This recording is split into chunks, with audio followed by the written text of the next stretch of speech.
ఉంటే వినే ప్రజల రోమాలు నెక్కర పొడుస్తాయి. అంత గొప్ప ప్రత్యక్షత భక్తునికి దేవుడు అనుగ్రహించాడు. Wesley college ground Anand theatre దగ్గర పిడి సుందరరావు గారి మీటింగ్స్ జరుగుతున్నాయి. నేను వెళ్ళాను.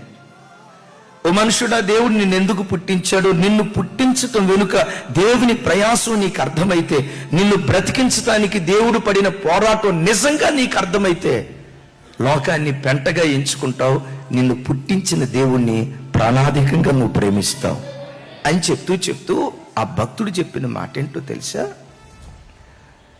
తండ్రి శరీరంలో నుంచి శుక్రకణం తల్లి గర్భంలోకి వెళ్తుంది కదా.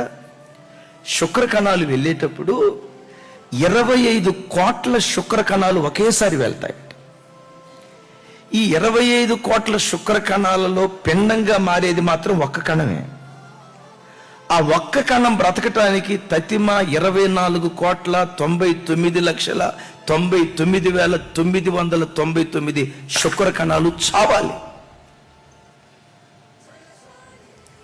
నిన్ను బ్రతికించడానికి, నన్ను బ్రతికించడానికి, నీకు జీవాన్ని ఇవ్వటానికి, మనిషిగా దేవుడు నిన్ను భూమి మీదకు పంపటానికి 24,99,99,999 కణాలను చంపి నిన్నొక్కడిని బ్రతికించుకున్నాడు ఆయన.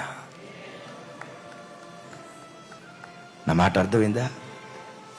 నీకు తెలుసా, అమ్మ కడుపులో ఉన్నప్పుడే అమ్మ కడుపులో అడుగు పెట్టక మునిపే నీ కొరకు దేవుడు యుద్ధాలు జరిగించాడు.